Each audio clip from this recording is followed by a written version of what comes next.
Subscribe to my channel for more videos and press the bell icon for latest updates. Dear student अस्सलाम वालेकुम। आज का जो हमारा टॉपिक है उसमें हमने चैप्टर 11 जो बायो एनर्जेटिक्स का हमने स्टार्ट किया था, इसका दूसरा पोर्शन डिस्कस करना है। अभी तक हमने जो पोर्शन डिस्कस किया है उसमें फॉर्मेशन ऑफ ऑर्गेनिक कंपाउंड यानी फोटोसिंथेसिस को डिटेल में डिस्कस किया था। अब हम डिस्कस करेंगे कि वो ऑर्गेनिक कंपाउंड टूटते कैसे हैं और तोड़ने के लिए जो प्रोसेस इस्तेमाल होते हैं वो रेस्पिरेशन है। बेसिकली जब हम रेस्पिरेशन का लफ्जी मतलब यानी ये रेस्पिरेशन का जो लफ्जी मतलब इसका मतलब है सांस लेना, ठीक है। हम जिस वक्त बात करते हैं रेस्पिरेशन की तो रेस्पिरेशन आमतौर पे दो लेवल पे स्टडी की जाती है, एक एक्सटर्नल लेवल है, एक इंटरनल लेवल है। जो एक्सटर्नल लेवल है जस्ट गैशियस एक्सचेंज को कहा जाता है, जिसमें ऑक्सीजन अंदर जाती है ऑर्गेनिज्म के, कार्बन डाइऑक्साइड बाहर आती है। तो एक्सटर्नल रेस्पिरेशन को डिफाइन हम कैसे करेंगे?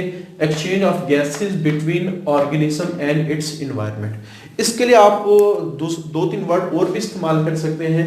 इसको आप वेंटिलेशन भी कह सकते हैं, इसको आप ब्रीथिंग भी कह सकते हैं, इसको आप ऑर्गेनिज्मिक रेस्पिरेशन भी कह सकते हैं। ऑर्गेनिज्मिक रेस्पिरेशन, ये कुछ वर्ड्स हैं जो हम एक्सटर्नल रेस्पिरेशन के लिए इस्तेमाल, इसको आप गैशियस एक्सचेंज भी कह सकते हैं, गैशियस एक्सचेंज। तो ये सारी टर्म्स हैं जो इस रेस्पिरेशन से रिलेटेड हैं। लेकिन जो इंपॉर्टेंट है वो इंटरनल रेस्पिरेशन है। इंटरनल रेस्पिरेशन बेसिकली वो रेस्पिरेशन है जो सेल की रिक्वायरमेंट पूरी करती है एनर्जी की। अब इसको हम डिफाइन कैसे करते हैं? इंटरनल रेस्पिरेशन एक ऐसा प्रोसेस है जिसमें एनर्जी इस्तेमाल के लिए निकाली जाती है। एनर्जी इज मेड अवेलेबल, कि एनर्जी ने इस्तेमाल और किस शक्ल में निकाली जाती है उसको हम कहते हैं एटीपी। एटीपी की शक्ल में एनर्जी को निकाला जाता है। निकाला किससे जाता है? ऑर्गेनिक कंपाउंड, कार्बन चेन्स जिनमें मौजूद होती है उनको स्टेप बाय स्टेप तोड़ा जाता है और स्टेप बाय स्टेप तोड़ने के बाद हमारे पास जो एनर्जी निकलती है उससे एटीपी बनाई जाती है और वो एटीपी फिर सेल में इस्तेमाल होती है। यानी इंटरनल रेस्पिरेशन वो प्रोसेस है जिसमें ऑर्गेनिक कंपाउंड को, जो एनर्जी रिच कंपाउंड होते हैं जिनमें CH बॉन्ड होते हैं, CH बॉन्ड है, उनको स्टेप बाय स्टेप तोड़ा जाता है। हम उन सारे स्टेप को डिस्कस करेंगे और जब उनको तोड़ दिया जाता है ऑर्गेनिक कंपाउंड को जिसमें कार्बन और हाइड्रोजन मौजूद हैं, उससे एनर्जी निकलती है, वो एनर्जी एटीपी बनाती है, फिर एटीपी इस्तेमाल होती है सेल के बाकी प्रोसेस के अंदर। उसके बाद इंटरनल रेस्पिरेशन के लिए हम एक और वर्ड इस्तेमाल करते हैं, इसको हम सेलुलर रेस्पिरेशन भी कह सकते हैं। सेलुलर रेस्पिरेशन के लिए भी वर्ड इस्तेमाल किया जाता है। रेस्पिरेशन एक ऐसा प्रोसेस है जिसके बगैर कोई भी सेल जिंदा नहीं रह सकता। उसकी वजह यह है क्योंकि सेल को जिंदा रहने के लिए जब हम कैरेक्टरिस्टिक ऑफ लिविंग ऑर्गेनिज्म को डिस्कस करते हैं, एक कैरेक्टरिस्टिक ये भी है, they need energy for cellular activity. तो जो चैप्टर नंबर 1 था उसमें कैरेक्टरिस्टिक ऑफ लिविंग ऑर्गेनिज्म जो मेंशन की गई थी उसमें से एक पॉइंट ये भी था, दे एक्वायर एंड यूज एनर्जी। तो किसी भी लिविंग ऑर्गेनिज्म को जिंदा रहने के लिए एनर्जी की जरूरत पड़ती है और उस एनर्जी की जरूरत को कौन पूरा करता है? रेस्पिरेशन। हाँ, रेस्पिरेशन का वर्ड हम इस्तेमाल कर सकते हैं, लेकिन अगर हम करेक्टली इस्तेमाल करें तो इंटरनल रेस्पिरेशन या फिर आप कह सकते हैं सेलुलर रेस्पिरेशन। तो इस प्रोसेस को हमने इस बकिया चैप्टर में डिस्कस करना है, इंटरनल रेस्पिरेशन या सेलुलर रेस्पिरेशन। और ये वाला जो टॉपिक है जिसको हम गैशियस एक्सचेंज कहते हैं, ये आगे फर्दर चैप्टर नंबर 13 के अंदर डिस्कस होगा।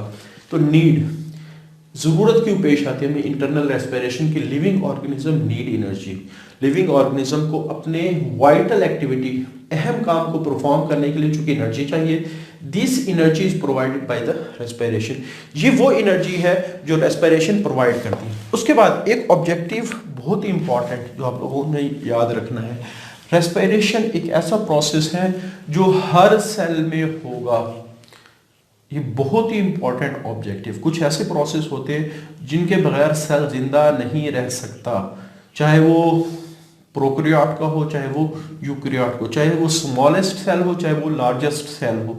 तो जो एक ऐसा प्रोसेस जो हर सेल में हो रहा है उसको हम यूनिवर्सल प्रोसेस कहते हैं। यूनिवर्सल प्रोसेस कहते हैं क्योंकि हर सेल को जिंदा रहने के लिए क्या चाहिए? एनर्जी चाहिए। Respiration is universal process that allow the organism को इस प्रोसेस का फायदा क्या होता है, to break down the organic compound. इस प्रोसेस में ऑर्गेनिज्म या कोई सेल ऑर्गेनिक कंपाउंड को तोड़ता है जिसमें कार्बन होती है, एंड हार्वेस्ट का मतलब है निकालना, हार्वेस्ट का मतलब है निकालना मैक्सिमम एनर्जी, और उन ऑर्गेनिक कंपाउंड से वो अपनी मैक्सिमम एनर्जी के आउटपुट निकालता है। उसके बाद सबसे ज्यादा, वैसे तो ऑर्गेनिक कंपाउंड काफी सारी कैटेगरी के हैं, सबसे ज्यादा जो सोर्स ऑफ एनर्जी सेल में इस्तेमाल होता है वो ग्लूकोज एज ए फ्यूल। तो इस वजह से ग्लूकोज को हम फ्यूल कहते हैं। फ्यूल वो जो हमारे जैसे घरों में हम कहते हैं ना, अगर सपोज एक इलाके में गैस है तो हम कहेंगे यहाँ गैस एज ए फ्यूल इस्तेमाल हो रहा है। हालांकि दूसरी चीज़ें भी इस्तेमाल हो सकती हैं, जैसे फॉर एग्जांपल आप कह सकते हैं पेट्रोल भी इस्तेमाल हो सकता है, लकड़ी भी इस्तेमाल हो सकती है, कोयला भी इस्तेमाल होता है, लेकिन हम कहेंगे कि अगर किसी शहर में गैस है वो गैस एज ए फ्यूल इस्तेमाल ज़्यादातर करते हैं। तो ये भी आप लोगों ने याद रखना है कि ज़्यादातर सेल्स, जो ज़्यादातर सेल का फ्यूल है जिससे वो अपनी एनर्जी को एक्सट्रैक्ट करते हैं, वो ग्लूकोज है। तो glucose the most common fuel जो आमतौर पे सबसे ज़्यादा सेल में इस्तेमाल होता है।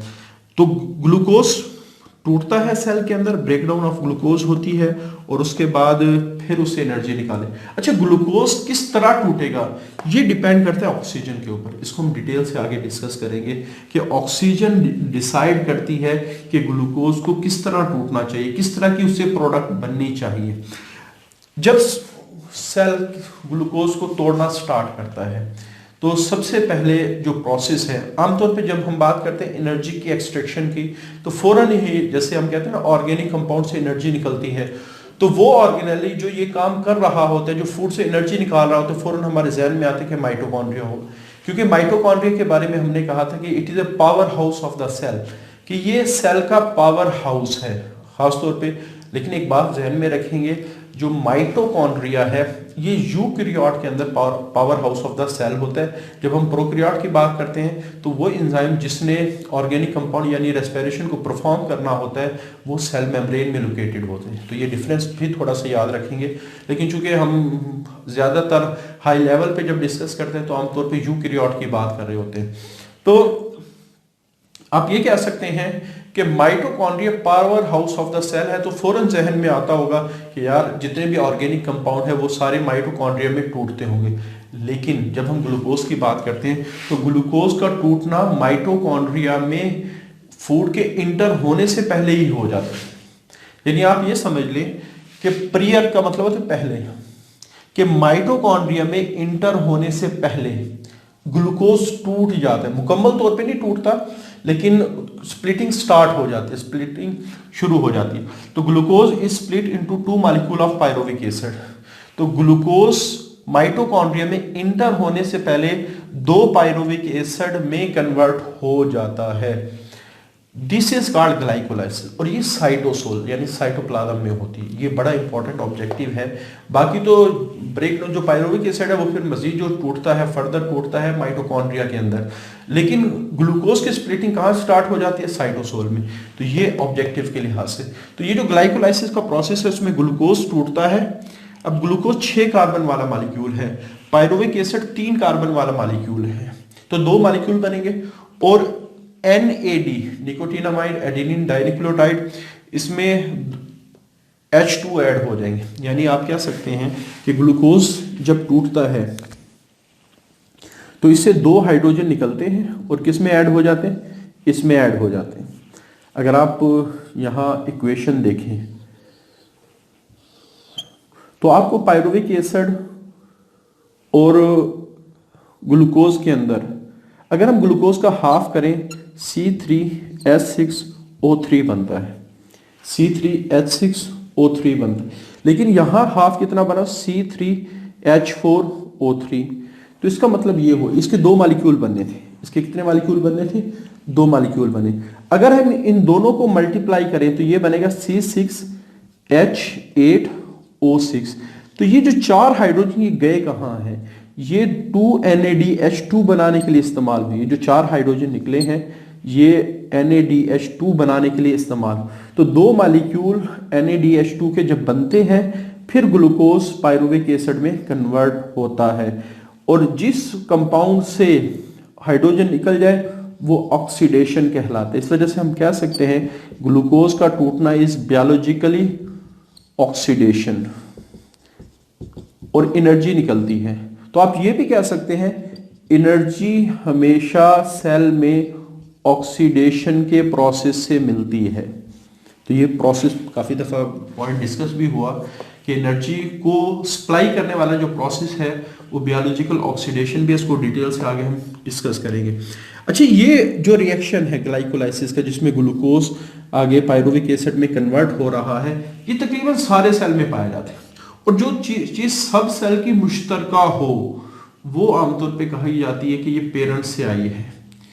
तो चूंकि ये प्रोसेस सारे सेल में पाया जाता है, चाहे वो प्रोकैरियोट हो चाहे वो यूकैरियोट हो, तो इस वजह से कहा जाता है कि शायद ये ऐसा प्रोसेस है जो पहले सेल में हुआ होगा, ये शुरू के सेल में हुआ होगा, क्योंकि जो प्रोसेस शुरू के सेल में हुए आमतौर पे वो फिर मुश्तरका प्रोसेस सारे सेल में चल रहे होते हैं।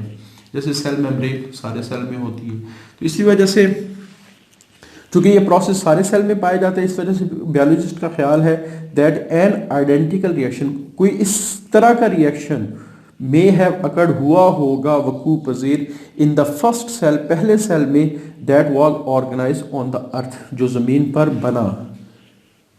कॉमन चीज के बारे में अक्सर यही सोचा जाता है कि शायद ये इंसेस्टर से आई है। अब काफ़ी सारे जैसे 4-5 बहन भाई हो, उनमें अगर अगर 4-5 स्टूडेंट क्लास में बैठे हो और उनकी शक्लें आपस में मिलती जुलती हो, तो फ़ौरन ही जहन से आएगा मे बी इनके पेरेंट्स एक हो। तो इसी तरह काफ़ी सारी मुख्तलिफ चीज़ों में अगर एक काम मुश्तरका हो रहा है तो मे बी सोच में आ सकता है शायद इस काम का ओरिजिन एक हो। उसके बाद जब पायरुविक एसिड बन जाता है, फिर आगे वो किस तरह टूटेगा ये डिपेंड करता है प्रिवेलिंग कंडीशन, सेल में कंडीशन किस किस्म की पाई जाती है। प्रिवेल का मतलब छाया होना, कि next step depending upon pyruvic acid, glucose से पायरुविक एसिड का बनना, ये तो सारे सेल में हो रहा है, और होता किसमें, साइटोसोल में होता है। उसके बाद अगली जो ब्रेकडाउन है वो डिपेंड करती है, सेल टू सेल वेरी करती है, कंडीशन टू कंडीशन वेरी करती है, दोनों प्रोसेस सेल टू सेल। इस वजह से मैंने ये कहा क्योंकि मे भी पॉसिबल है जैसे वो प्रोकैरियोट का सेल हो तो वो हो सकता है प्रोकैरियोट में माइटोकॉन्ड्रिया चूंकि नहीं होता तो बाज़ दफ़ा उनमें कुछ और प्रोसेस चल रहे होते हैं। तो आगे फिर 2 तरह की कंडीशन पॉसिबल है, चाहे वो प्रोकैरियोट हो या यूकैरियोट हो। ऑक्सीजन अवेलेबल हो भी सकती है, ऑक्सीजन अवेलेबल हो नहीं सकती, ठीक है। अगर ऑक्सीजन अवेलेबल हो और पायरुविक एसिड को ऑक्सीजन की मौजूदगी में तोड़ा जाए फिर हमारे पास वो रेस्पिरेशन बन जाती है एरोबिक रेस्पिरेशन। लेकिन अगर पायरुविक एसिड ऑक्सीजन के बगैर टूट जाए तो वो कंडीशन बन जाती है एनएरोबिक, जिसके लिए दूसरा हम वर्ड इस्तेमाल करते हैं फर्मेंटेशन। एरोबिक रेस्पिरेशन में आमतौर पे सिर्फ जो प्रोडक्ट बनती है हमारे पास वो कार्बन डाइऑक्साइड और वाटर बनती है। अक्सर जो हम रेस्पिरेशन की इक्वेशन लिखते हैं C6H12O6 प्लस O2 एरोबिक, फिर उसके बाद हमारे पास जो प्रोडक्ट लिखते हैं कार्बन डाइऑक्साइड प्लस वाटर, यानी C6H12O6 plus oxygen CO2 plus H2O plus energy. तो ये आमतौर पे जो इक्वेशन लिखी जाती है रेस्पिरेशन की, ये कौन सी इक्वेशन होती है, एरोबिक। हाँ, एनएरोबिक रेस्पिरेशन के बाद प्रोडक्ट कौन सी बनती है, डिफरेंट है। जैसे अल्कोहल भी बन सकता है काफ़ी सारे यीस्ट के सेल में, लैक्टिक एसिड भी बन सकता है जैसे काफ़ी सारे मसल्स के सेल में।